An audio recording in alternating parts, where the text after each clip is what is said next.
The Facebook groups. Renee's is Eat, Evolve, Inspire on Facebook. Eat, Evolve, Inspire. And it's my favorite Facebook group, and I'm not saying that because we're getting married within 5 minutes. It's so funny. We just came from another district room, and the guy stands up. He says, "I'm an ordained minister." I said, "Good to know." And my Facebook group, the one you want to join is Present Like a Pro. I'll give you two: one for Rotary, one for personal development. Present Like a Pro is presentation tips. There's no better way to learn than have somebody whispering in your ear like a coach all the time. That's what that group is for. And the Rotary group is Get the Word Out Now. Get the word out now. And that will help you grow your club, raise money, and get attention for Rotary. And you have your PI person join it. PI, everybody? Public image, you're getting it. Or anybody that's promoting, marketing an event or something like this. So there you go. I'm happy to do Q&A. It seemed to work out in the other room. You guys have been fire hosed all weekend, and now you're starting to feel it, right? Membership, holding people's attention during meetings, problem people in the club. Don't water the weeds, like Jennifer said. How to hold large events. We haven't talked about that much this weekend. It takes just as much energy to stage a 50-person event as it does a 100-person event. Why not get 100 people to come? You double everything. It's 2x revenue, 2x participation, 2x potential Rotarians coming to that event. I talked about this fundraiser that I do with Bruce. You saw it in my session. Just to color in a couple of the lines there. Why are we shooting for 100 people? Because 100 people is a thing. In most small towns, if 100 people show up to something, the newspaper comes out or the media comes out to cover it. If it's not 100 people, they don't come out.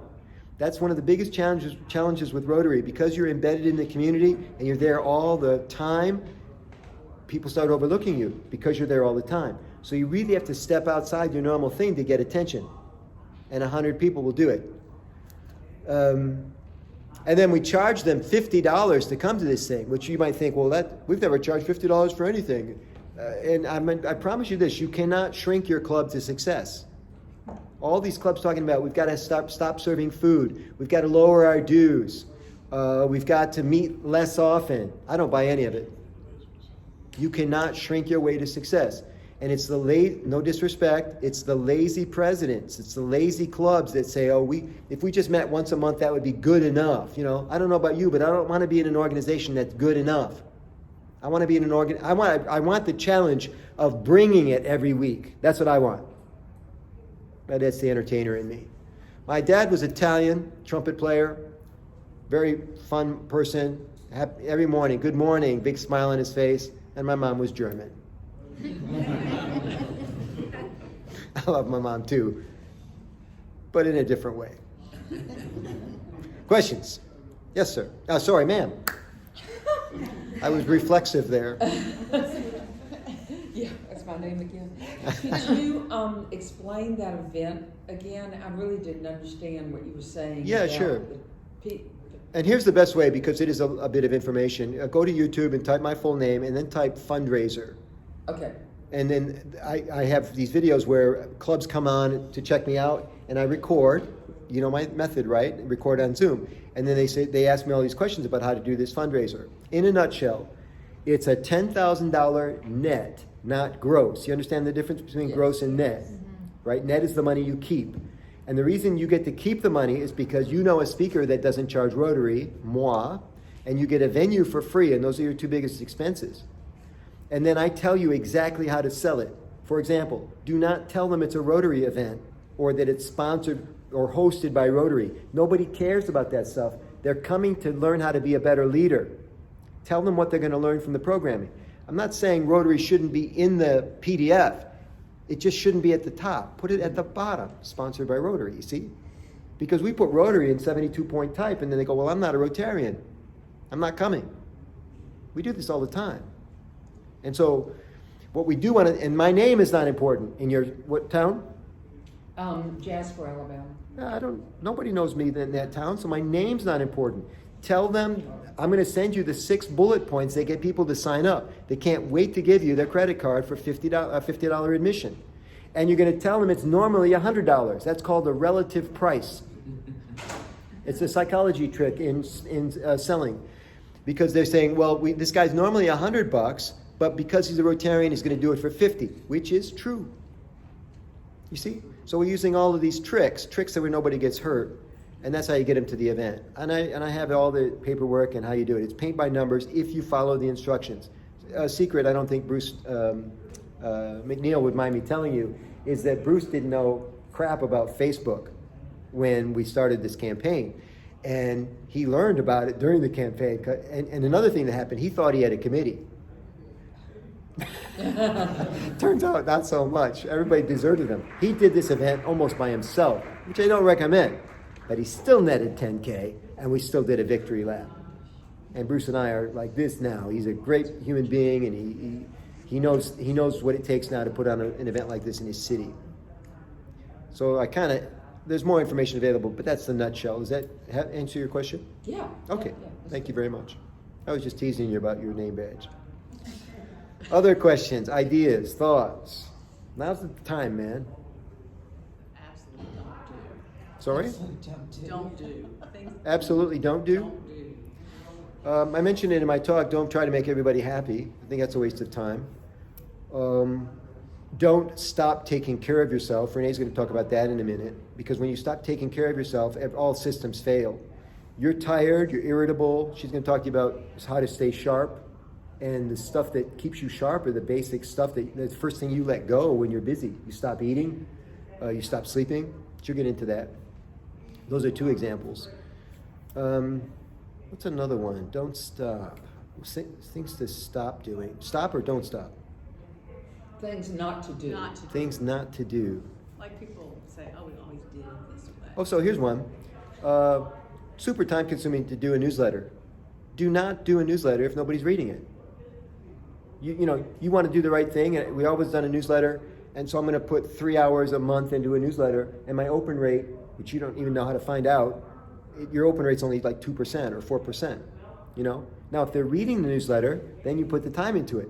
Or you get them to open the newsletter, and now you feel better about but maybe the newsletter's not the best way to communicate. Maybe video's the best way, especially if you're videogenic, and some of you are. I'm serious. Only some of you are videogenic. So you find your strength, you find what works, and then that's what you focus on. Because you cannot be all things to all people. Some of you are good writers. Some of you are good, as you say down south, talkers. And you want to use the thing in business called the Marcus Buckingham in First Break All the Rules, the book. He says that you have a forehand and you have a backhand. And the forehand's always the most powerful, it's the most accurate, right? And that's your go-to. Like if somebody hits a ball to me, I don't pivot this way to hit it backhand, because that's going to go who knows where. I pivot this way. And so you want to use your forehand, because you don't have time to develop your backhand now. You're out of time. So if marketing is not your thing, have the courage to admit it to yourself, and then find somebody in the club that is good at marketing. Or as I said earlier, recruit people to the club that are good at marketing. What's the best way to recruit people to the club that are good at marketing? No clue. Sorry? Make them your PO. Well, the default answer is I'm going to ask people who are good at marketing to come into the club, but you're thinking too small. Why do it one at a time if you can do it in groups? What's the best, fastest way to get a bunch of people who are interested in marketing to come to your club? Get a speaker. A guest speaker who knows marketing. And if you have to do one a month until you get some people, let me show you how this works. So the Troy Rotary Club in Michigan, my club, we wanted to have more female members. And we realized one of the best ways to do that was to have female speakers talking about female topics. And this was a hard sell to a mostly male club at the time. But we did it. And sure enough, man, like clockwork, the females started coming to the thing. They didn't know anything about Troy Rotary, but we were selling them on the speaker and the content, and they loved it. And we signed up 5 women in the club over the summer. I mean, it worked like a charm. Write this down. Use bait that the fish like to eat. Come on. And you want to go where the fish are, right? You want to fish where the fish are. So if it's Instagram versus Facebook or Twitter, I fish for the media on Twitter. I don't fish for the media on Facebook. because hashtags work differently on Twitter, speaking of marketing. Sir? Yeah, I just want to thank you for your Don't Shrink Your Club. Oh, thank you. Please keep hitting that. Yeah. Some things about Rotary are fundamental and not old school. Yeah. Fundamental, and that is. And Yeah. I appreciate you saying that. Keep hitting that. Well, we first heard that from, thank you, sir. We first heard that from the YoPros, young professionals, right? Because we want to attract the young people, and young people don't have as much money as older people for various reasons. So I know what we'll do. We'll reduce the dues so that more young people join the club. But it's a false premise. Young people have plenty of money for $10 vodka and tonics on the weekend. They have the latest iPhone. Some of them drive in rental Mercedes and BMWs, right? They have money for this stuff that's valuable to them. What you should be focused on is making Rotary more valuable to them. Then they come to you. What else? How do you reach a balance between, you have people that come to network, which to me, networking is developing genuine relationships, Yep. and business comes from that. Yep. Then you also have people that see networking as, if I can't come and do my sales pitch to somebody every day, then it's not worth it. How do you find a balance between that and your members who are like, I don't care about networking, I'm there because I want to serve. Yeah. So Well, everybody wants different things, right? Yeah, so how do you find that balance? So it's about nuance. We live in a very sensitive society now, and so if somebody starts talking politics, everybody goes like this because somehow politics must be evil. Politics is going to go in a bad way. It's the nuance of the conversation. Like, did I tell you this already? I can't remember who I told what now because I've been moving around. But we saw the guy from the War Room, War College last night. We were talking about, did I say this in the big speech? Mm-hmm. And it went fine because we approached it level-headed. You know, we weren't going to get into politics. And I don't know if they took the lead from me or they took it from him or both of us, but everybody understood if you start talking specifics here and get excited, it's not going to be the right place. So Rotary is above politics. We're above sexual orientation. We're above creed. We're above all that Title VII, Title IX stuff. That doesn't mean that a politician can't come to the club and give a presentation. Nuance. Another bit of nuance. You can talk all you want about what's going on in the city, Mr. Mayor. You cannot solicit votes. You cannot campaign from. Now that's open to interpretation, but at least I'm having the conversation with him. And if he colors outside the lines, I'm the Rotary police in the back of the room. I say, sir, we agreed, no campaigning, thank you very much. And he's not going to like that, but that was the agreement. And somebody has to have both hands on the steering wheel at 10 and 2, and that's you, presidents. You are the gatekeepers now, and you're in charge of that kind of stuff. So have the courage to stand up and say, if I may, we're going to keep this on an even keel here because we don't do that kind of thing in Rotary. And you might have to address it with more, a little bit more softness after the meeting. But that's how I would do it. And I would tell you something, when I take control of stuff, even in crazy Facebook, Facebook is, crazy these days. There's an old saying that, that mental health is rare, mental illness is rare in individuals, but it's very common in groups.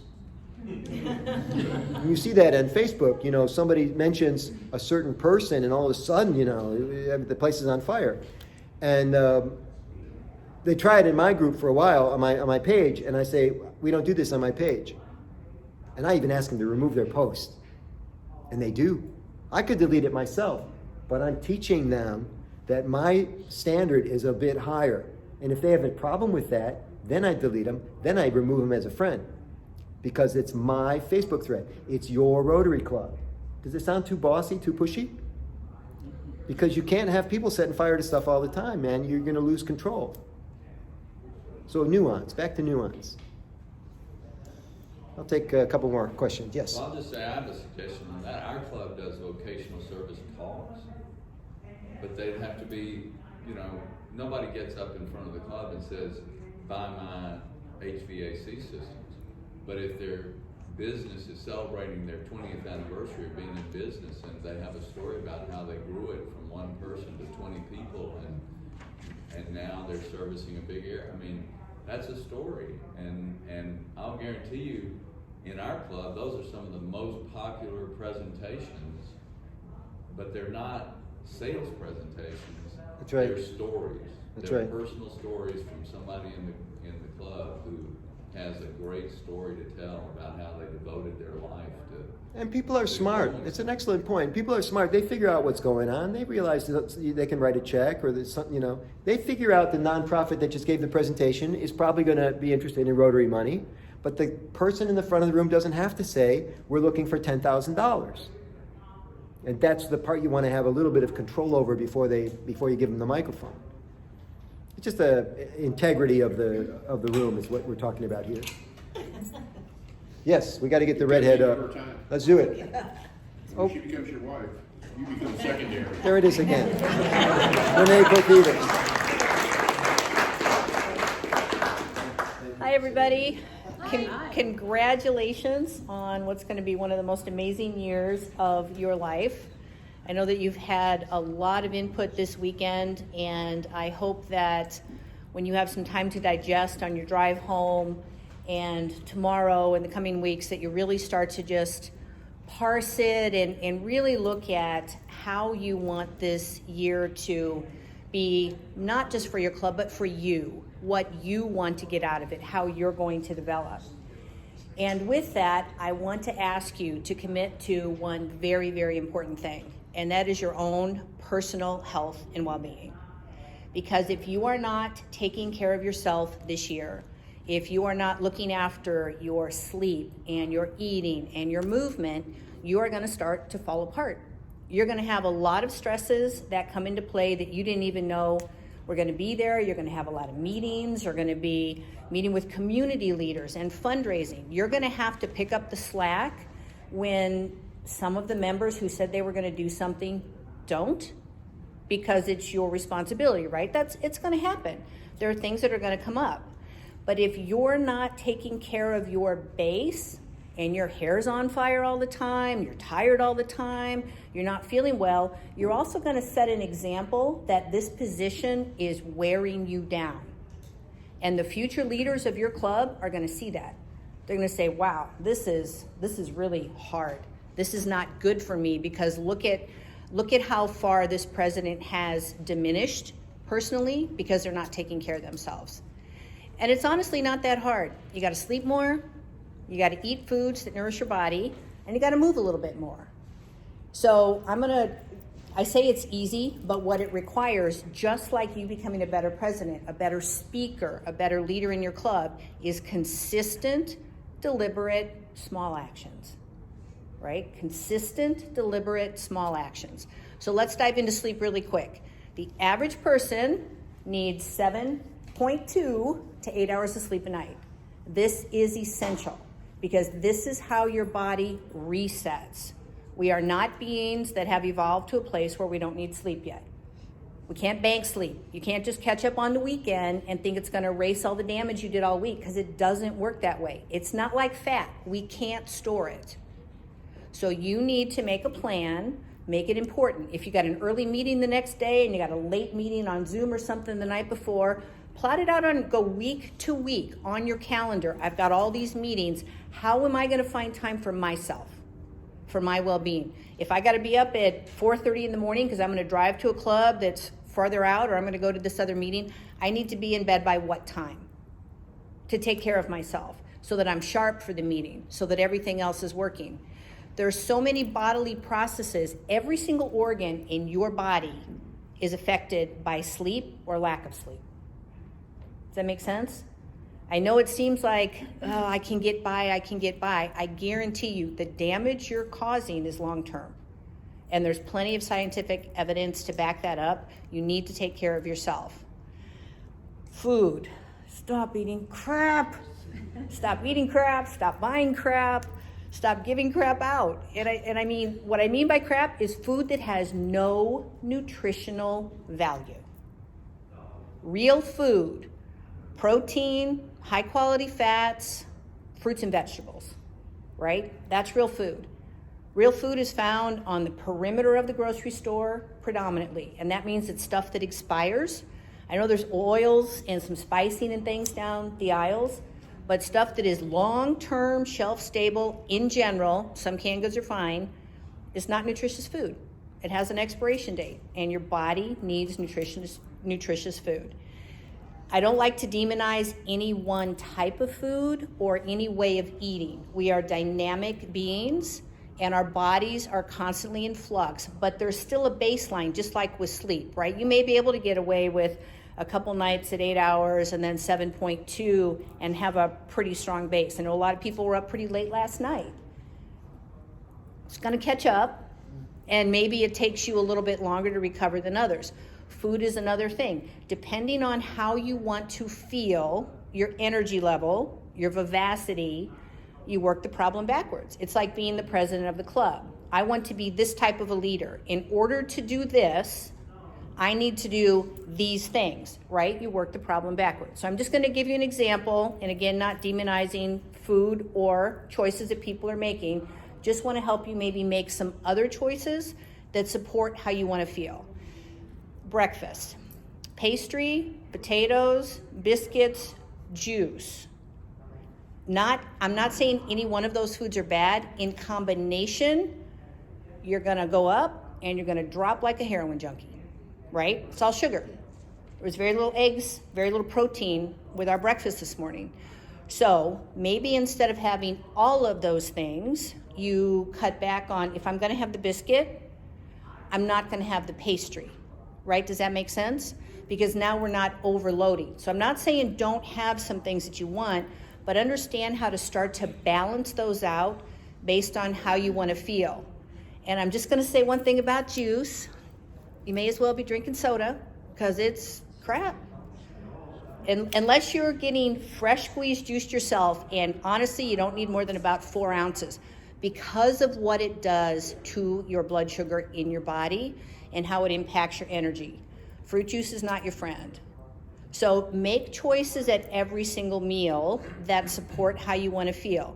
So you want high quality fats, and that means things like avocados, olives, quality cheeses, dairy products, a good source of protein that has a nice fat balance with it if possible. Eat the green beans on the plate and maybe skip the potatoes if you know you're going to have a roll and you want the dessert that's there, right? It's just about trade-offs. And again, it's all about how you want to feel. Don't demonize any one thing, but look at how do I trade off and realize food can hurt you. It can. Food, if you have an allergic reaction to something, and I want to throw this out there, it tends to be really immediate. Or has anybody ever had food poisoning? Right? That's a good example of food that can hurt you. In general, people don't think a lot of the choices that they're making with foods hurt them because it's a slow drip. But believe me, it's cumulative. And it does have a negative impact on your body. Exercise. If you're not exercising, incorporate some movement. If you are exercising, see if you can find maybe another 20-minute window.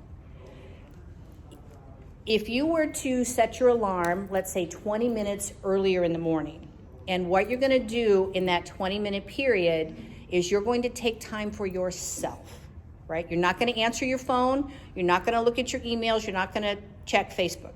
You're going to get up 20 minutes earlier, and you're going to spend some time doing something for you. Maybe it's sit-ups. Maybe it's some push-ups. Maybe it's a yoga thing on YouTube where you're just learning to stretch a little bit more, but you're taking that time for you to settle yourself, to get yourself ready for the day.